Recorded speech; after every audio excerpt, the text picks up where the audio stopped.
오늘 함께 읽은 말씀을 가지고 빛으로 나오라 라는 제목으로 함께 은혜를 나누겠습니다.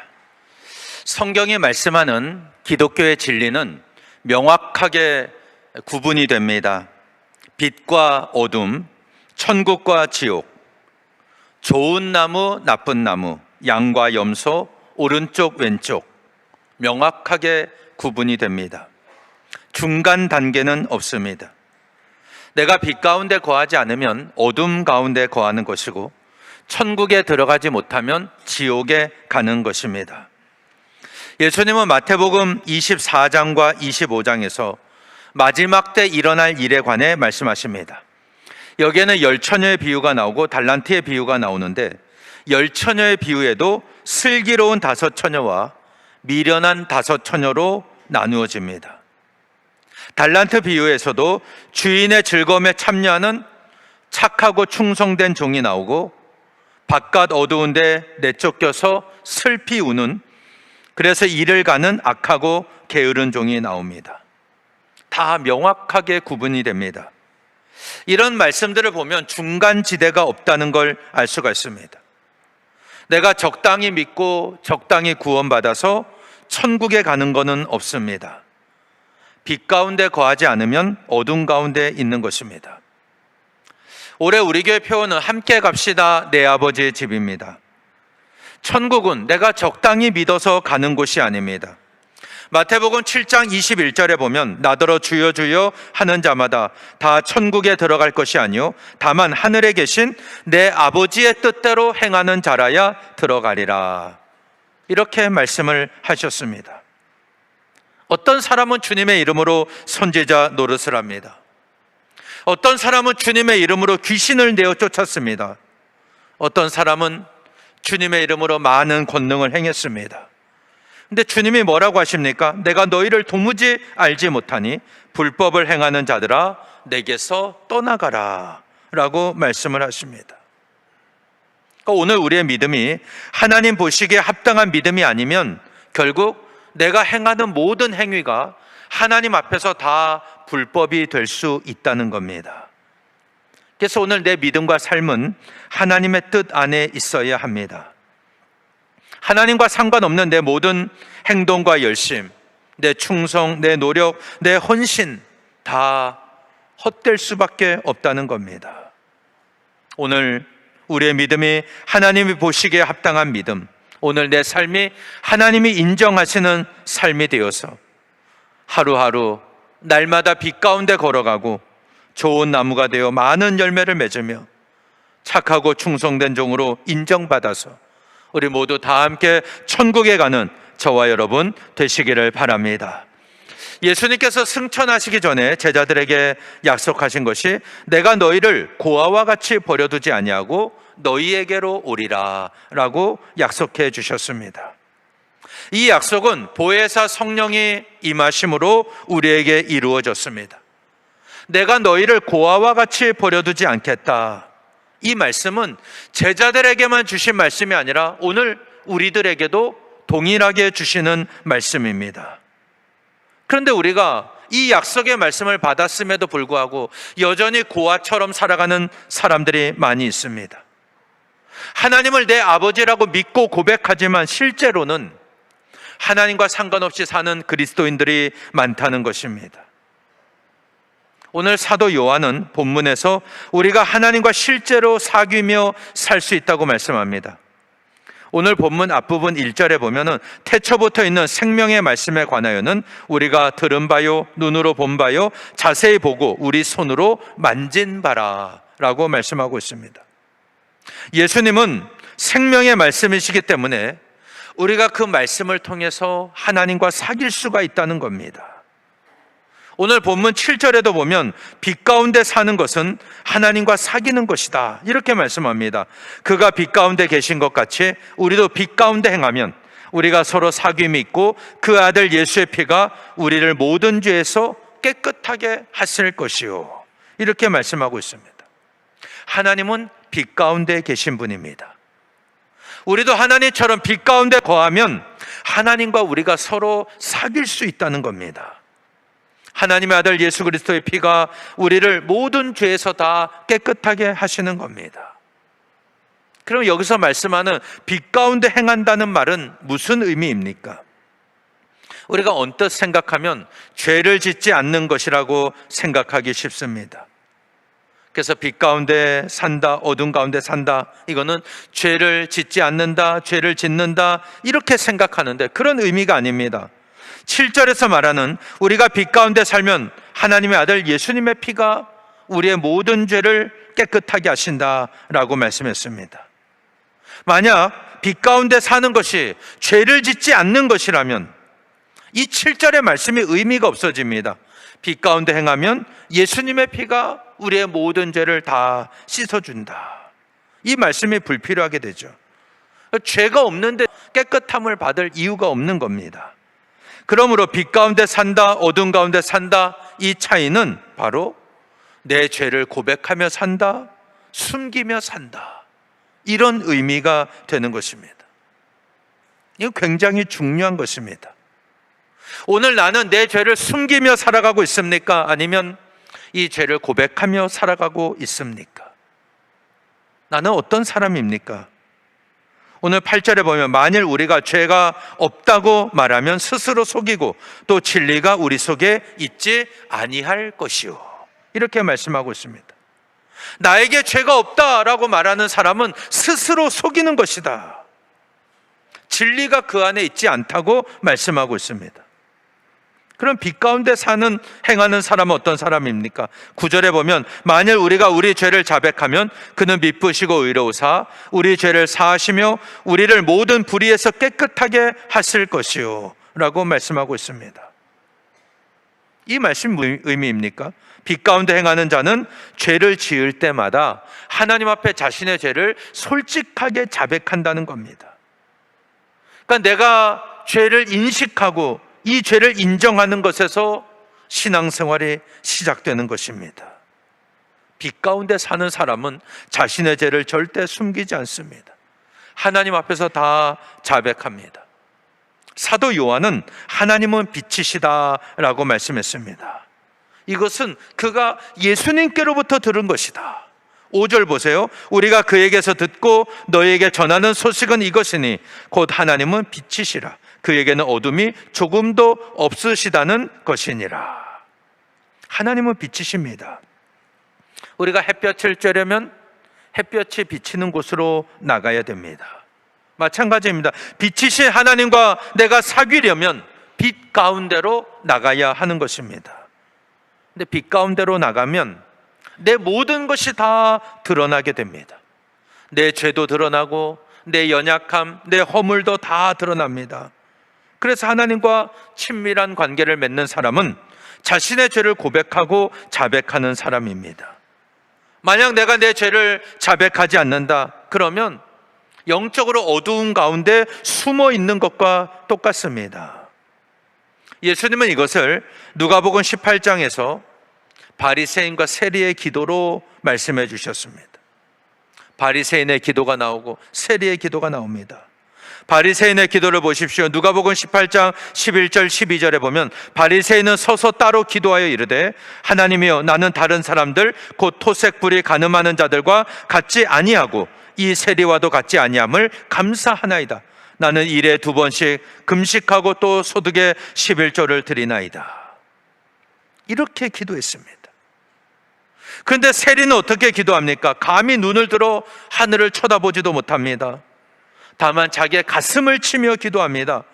누가복음 18장 13절에 보면 세리는 멀리 서서 감히 눈을 들어 하늘을 쳐다보지도 못하고 다만 가슴을 치며 이르되 하나님이여 불쌍히 여기소서 나는 죄인이로소이다. 이렇게 기도했습니다. 그럼 이 두 사람 바리새인과 세리 중에 누가 더 의인입니까? 세상의 기준으로 보면 분명히 바리새인이 더 의인입니다. 죄는 세리가 훨씬 더 많이 지었습니다.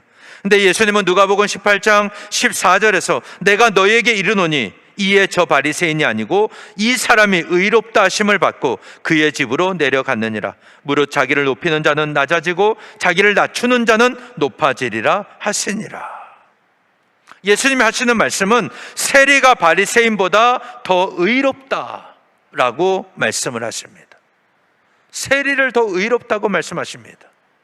어떻게 이런 일이 일어날 수가 있습니까? 바리새인은 자신의 죄를 자기 입으로 고백하지 않았습니다. 그에게도 죄가 있었지만 그 죄를 고백하지 않았습니다. 죄가 없는 척하고 있는 겁니다.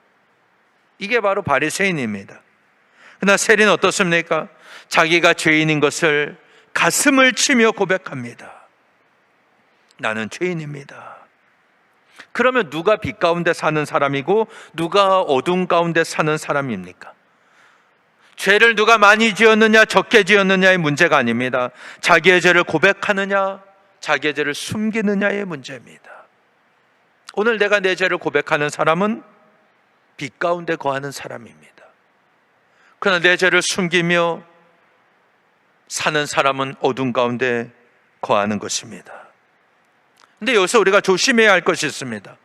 내가 고백한다고 나는 죄인입니다 고백한다고 다 빛 가운데 사는 것은 아닙니다. 정말 내 죄를 진정으로 고백하는 게 중요한 겁니다. 우리가 신앙생활을 오래 하다 보면은 아무 의미 없이 습관적으로 나는 죄인입니다 그렇게 말할 수 있습니다. 진정으로 고백하는 게 아니라 그냥 습관적으로 말할 수 있다는 겁니다. 이렇게 말하는 사람들에게 나타나는 특징이 있어요. 전형적인 특징이 있는데 나에게 죄가 없다는 걸 증명하기 위해서 다른 사람을 정죄합니다. 다른 사람의 죄를 지적합니다. 누가복음 15장에 보면 탕자의 이야기가 나오지 않습니까? 탕자가 아버지 재산을 미리 챙겨서 집을 나갔습니다. 허랑방탕하게 살다가 거지가 되어서 집에 돌아옵니다. 아버지는 이 아들이 돌아온 것만으로도 너무나도 기뻤어요. 살찐 송아지를 잡고 잔치를 벌였습니다. 근데 집에서 말을 잘 듣고 집을 지켰던 이 맏아들은 어떻게 합니까? 화가 잔뜩 났습니다. 맏아들이 하는 말이 뭡니까? 누가복음 15장 29절 30절에 보면 내가 여러 해 아버지를 섬겨 명을 어김이 없거늘 내게는 염소 새끼라도 주어 나와 내 벗으로 즐겁게 하신 일이 없더니 아버지의 살림을 창녀들과 함께 삼켜버린 이 아들이 돌아오매 이를 위하여 살찐 송아지를 잡으셨나이다. 지금 이 맏아들을 보면은 자기 동생을 아주 무섭게 정죄하지 않습니까? 왜 저런 놈을 받아주십니까? 저놈은 아주 나쁜 놈입니다. 이 말은 다른 뜻으로 해석하면 나는 전혀 죄가 없습니다. 나는 죄가 없는데 어떻게 저런 아들을 받아줄 수 있습니까? 이걸 강조하는 겁니다. 이런 마음이 있다면 이 맏아들은 아버지의 마음을 모르는 거예요. 그럼 아버지와 진정으로 사귐을 가질 수가 없는 겁니다. 오늘 나의 신앙은 어떻습니까? 나는 빛 가운데 행하는 사람입니까? 아니면 어둠 가운데 행하는 사람입니까? 이 말은 지난 한 주간 동안 내가 얼마나 많은 죄를 지었느냐, 죄를 짓지 않았느냐 이런 뜻이 아닙니다. 예수님을 내 마음속에 영접했기 때문에 내 모든 삶을 하나님 앞에 내려놓고 내가 내 죄를 자백하며 회개하며 사느냐, 내 죄를 감추고 숨기며 사느냐의 문제입니다. 여러분은 어떻게 살아가십니까? 저는 목회자이지만 이 말씀 앞에 항상 부족함을 느낍니다. 사람은 누구에게나 죄를 숨기려는 본성이 있습니다. 내가 예수님을 믿지만 내 죄는 숨기고 감추며 살아갑니다. 그런데 이렇게 계속 살면 예수님 안에서 주님이 주시는 기쁨과 평안을 누릴 수가 없습니다. 항상 두려울 수밖에 없는 겁니다. 사랑하는 여러분, 하나님과 친밀한 삶을 살기 원하십니까? 먼저 하나님 앞에 내 안에 있는 모든 죄를 다 내려놓고 고백하며 사는 여러분 되시기를 바랍니다. 주님을 내 마음속에 모시면 내 안에 숨기는 것이 없어집니다. 감추는 것들이 다 없어집니다. 이제는 내가 사람을 의식하지 않습니다. 하나님 앞에 나 자신을 온전히 드러내며 사는 겁니다. 그래서 거룩한 삶을 살아가는데 하나님 앞에 내 모든 것이 다 공개되면 어떡하나 두려워하는 분들도 계실 겁니다. 근데 그렇지 않습니다. 오히려 하나님 안에서 내 모든 죄가 다 드러나면 더 깨끗해지는 거예요. 오늘 말씀 9절 보세요. 만일 우리가 우리 죄를 자백하면 그는 미쁘시고 의로우사 우리 죄를 사하시며 우리를 모든 불의에서 깨끗하게 하실 것이요 라고 말씀하고 있습니다. 하나님 앞에서 우리의 죄를 자백하면 하나님은 우리의 죄를 사해 주십니다. 그래 우리를 깨끗하게 하신다고 말씀하고 있습니다. 예수님께서 십자가에서 흘리신 이 피로 말미암아 우리의 모든 죄를 다 씻어주시는 거예요. 우리는 이미 구원받았기 때문에 빛 가운데 거할 수 있는 겁니다. 주님 앞에 나올 수가 있는 겁니다. 또 죄를 지었다 할지라도 주님 앞에 회개하면 주의 보혈로 우리를 씻어주시고 우리를 깨끗게 해주십니다. 그러니까 이게 빛 가운데 거하는 삶입니다. 계속 말씀으로 내 자신을 비추어 보고 하나님의 빛이 내 안에 들어와서 나를 새롭게 하는 것입니다. 내 안의 죄를 계속해서 씻어냅니다. 그렇기 때문에 주님이 주시는 기쁨과 능력이 있습니다. 그런데 혹시 이렇게 생각하는 분이 계실지 모르겠습니다. 회개는 하지만 날마다 똑같은 죄를 반복하는데 계속 회개해야 하는가? 회개해도 똑같은데 더 나아지지 않는데 이게 무슨 소용이 있는가? 이렇게 생각합니다. 근데 여러분 이렇게 한번 생각해 보세요. 어차피 더러워지는데 매일 세수해서 뭐 하나? 이렇게 생각하십니까? 그렇게 묻는 것과 똑같은 거예요. 요즘 같은 무더위 속에는 저는 하루에 3-4번 이상 세수를 해야 됩니다. 그래야 얼굴이 상쾌하고 시원한 거예요. 죄도 마찬가지입니다. 우리가 하나님 앞에 죄를 회개하지 않으면 이것이 계속 죄가 쌓여가는 겁니다. 그러나 죄를 회개하고 빛으로 나오면 이 죄를 씻어내는 거예요. 그럴 때마다 우리는 상쾌해지고 시원해지는 겁니다. 하나님 앞에서 거룩해지는 겁니다. 그런데 죄를 씻지 아니하고 회개하지 아니하고 계속 더러워지니까 그냥 회개하지 않겠다 이렇게 생각한다면 마치 우리가 일주일, 한 달을 씻지 않고 사는 것과 마찬가지입니다. 만약 지금 여러분의 옆에 며칠 동안 씻지 않은 분이 앉아 있다고 생각해 보세요. 굉장히 견디기 어려울 겁니다. 사람이 씻지 않아서 나는 냄새가 굉장히 역겹습니다. 내 육체만이 아니라 우리 영혼도 똑같은 거예요. 내 영혼이 회개하지 않냐고 내 영혼의 이 더러움을 계속해서 가지고 있다면 그 죄는 점점 더 커집니다. 결국 내 영혼을 파괴시키고 내 육체까지도 파괴시키는 겁니다. 그러나 죄를 지을 때마다 자백하고 회개하는 사람은 성령께서 더 이상 죄를 짓지 않도록 우리를 지키시고 인도해 주십니다. 성령의 능력이죠. 그러니까 회개의 열매를 맺을 때까지 우리가 할 수 있는 것은 내 입술로 고백하는 거예요. 자백하는 것입니다. 이게 바로 빛 가운데 사는 겁니다. 어떤 분은 진정으로 회개했다면 다시는 죄를 짓지 말아야 한다라고 말합니다. 물론 죄를 다시 짓지 않는 것 중요합니다. 근데 이것은 내 노력이나 내 능력으로 되는 것이 아닙니다. 만약 죄를 다시 짓지 않는 게 정말 회개한 것이라면 우리는 매일 실패할 수밖에 없습니다. 절망적입니다. 왜냐하면 그게 불가능하기 때문입니다. 나를 죄 짓지 않게 하시는 분은 오직 하나님 한 분밖에 없습니다. 그래서 하나님 안에 거해야 되는데 이 하나님이 우리에게 요구하시는 게 뭐냐면 먼저 내 입술로 내 죄를 자백하라는 거예요. 고백하라고 말씀하십니다. 내 입술로 죄를 고백하는 것. 근데 이게 정말 회개하는 것인가? 내 죄를 고백하면 회개가 되는가? 라고 묻는 분이 계십니다. 근데 여러분 한번 생각해 보세요. 내가 내 입술로 내 죄를 고백하는 게 쉬운 일입니까? 어려운 일입니까? 사실 쉬운 일이 아닙니다. 굉장히 어려운 일입니다. 아담과 하와가 하나님 말씀을 어기고 선악과를 따먹었을 때 숨지 않습니까? 하나님 찾아오십니다. 아담아, 아담아, 네가 어디 있느냐? 부르셨습니다. 하나님의 아담이 어디 있는지 몰라서 부르신 것이 아닙니다. 이미 그들이 범죄하고 타락한 것 다 알고 계셨습니다. 어디 숨어 있는지도 다 아십니다. 그런데 아담아, 아담아 부르십니다. 이것은 너의 잘못을 고백하고 회개하기를 원한다.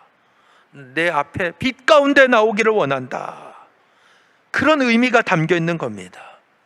이때 아담이 하나님 제가 잘못했습니다. 내가 하나님 말씀을 어겼습니다. 내가 하나님 앞에 죄를 지었습니다. 먹지 말라고 한 그 선악과 내가 먹었습니다. 너무 무서워서 숨었습니다. 하나님 용서해 주십시오. 그랬다면 하나님이 용서해 주셨을 겁니다. 근데 아담이 어떻게 합니까? 자기 책임을 하나님께 먼저 돌립니다. 창세기 3장 12절에 보면 아담이 이르되 하나님이 주셔서 나와 함께 있게 하신 여자 그가 그 나무 열매를 내게 주므로 내가 먹었나이다. 무슨 말입니까? 내가 죄를 지은 것 먼저는 하나님 책임이에요. 하나님이 저 여자 주셔서 내가 범죄하게 된 겁니다. 그 다음은 내 아내 저 여자 책임입니다. 자기 잘못을 시인하지 않습니다. 이게 사람의 마음이에요. 하와도 마찬가지입니다. 창세기 3장 13절 여자가 이르되 뱀이 나를 꿰물어 내가 먹었나이다. 이렇게 말하지 않습니까? 자기 잘못을 인정하지 않습니다. 뱀이 꿰었기 때문에 내가 범죄했다는 겁니다. 이것이 무엇을 의미합니까? 내가 잘못했습니다. 내가 범죄했습니다. 말하지 못하게 하는 게 죄의 속성이라는 겁니다. 죄를 지은 사람은 절대 자기 죄를 쉽게 고백하지 않습니다. 그 결과가 뭡니까? 에덴 동산에서 쫓겨난 거예요. 두루도는 불칼, 그룹들로 하나님께서 지키셨습니다. 사람은 이제 에덴 동산에 들어갈 수가 없는 겁니다. 그러니까 자기의 죄를 내 입으로 고백하는 것 결코 쉬운 일이 아닙니다. 이건 너무나도 어려운 일입니다. 왜냐? 하나님 제가 잘못했습니다. 인정한다. 내 본성을 거스르는 일이기 때문입니다. 쉽게 한번 예를 들어 보겠습니다. 여러분들이 만약 부부싸움을 했습니다. 내가 먼저 잘못했다 말하는 게 쉽습니까? 자동차 접촉 사고가 났는데 제 잘못입니다. 먼저 인정하기가 쉽습니까? 그렇지 않습니다. 나도 잘못이 있지만 당신도 잘못했다. 당신의 잘못이 더 크다. 이렇게 말하지 않습니까? 그러니까 결국 내 죄를 인정하는 것 결코 쉬운 일이 아닙니다. 그러나 진정으로 구원받은 하나님의 자녀라면 하나님 말씀대로 살지 못하고 빛 가운데 행하지 못하는 그런 찔림이 있습니다. 마음에 찔림이 있다는 겁니다. 내가 기도하지 못하는 것, 말씀대로 살지 못하는 것, 내가 전도하지 못하는 것, 내가 용납하고 용서하지 못하는 것, 내가 먼저 사랑하지 못하는 것, 다 내 마음속에 찔림이 있습니다. 우리가 이렇게 살지 못하면 성령께서 근심하는 거예요. 내 안에서 근심하십니다. 에베소서 4장 30절에 보면 하나님의 성령을 근심하게 하지 말라. 그 안에서 너희가 구원의 날까지 인치심을 받았느니라. 자, 우리는 성령으로 인치심을 받았어요. 하나님의 성령으로 도장을 꽝 찍으셨다는 겁니다. 아무개는 내 소유다. 내 자녀고 거룩한 내 백성이다. 이렇게 인치셨습니다. 도장을 찍으신 겁니다. 그렇다면 이제는 성령을 근심하게 해서는 안 됩니다. 빛 가운데 거하는 거예요. 어둠의 자리에서 벗어나야 됩니다. 그것은 내가 해야 되는 거예요. 어둠의 자리를 벗어나는 행동이 있어야 되는 겁니다. 내 죄를 내 입으로 고백하는 그 행동이 필요하다는 겁니다. 그럴 때 하나님과의 사귐이 나타나게 되는 겁니다. 사랑하는 여러분, 하나님과 사귀는 것은 내 허물과 죄를 감추지 않는 것입니다. 이게 바로 빛 가운데 사는 것입니다. 하나님은 빛이십니다. 하나님 앞에, 빛이신 하나님 앞에 나갈 자신이 없습니까? 지금 이 상태 그대로 살면 안 됩니다. 이 땅에서도 하나님과의 사귐이 있어야 우리가 하나님 앞에 가서도 하나님과 영원히 함께 할 수가 있는 거예요. 이 땅에서 하나님 앞에 나가기 두려운데 어떻게 하나님 앞에 영원히 살 수가 있겠습니까? 오늘 이 시간 내 안에 숨겨놓은 죄를 하나님 앞에 하나하나 다 고백하는 여러분 되시기를 바랍니다. 예수님의 십자가를 바라보십시오. 그 십자가의 보혈이 내 안에 있는 모든 죄를 다 씻어주셨습니다. 그 십자가의 보혈이 오늘 내가 고백하는 모든 죄를 다 깨끗하게 씻어주십니다. 우리는 죄를 용서받았습니다.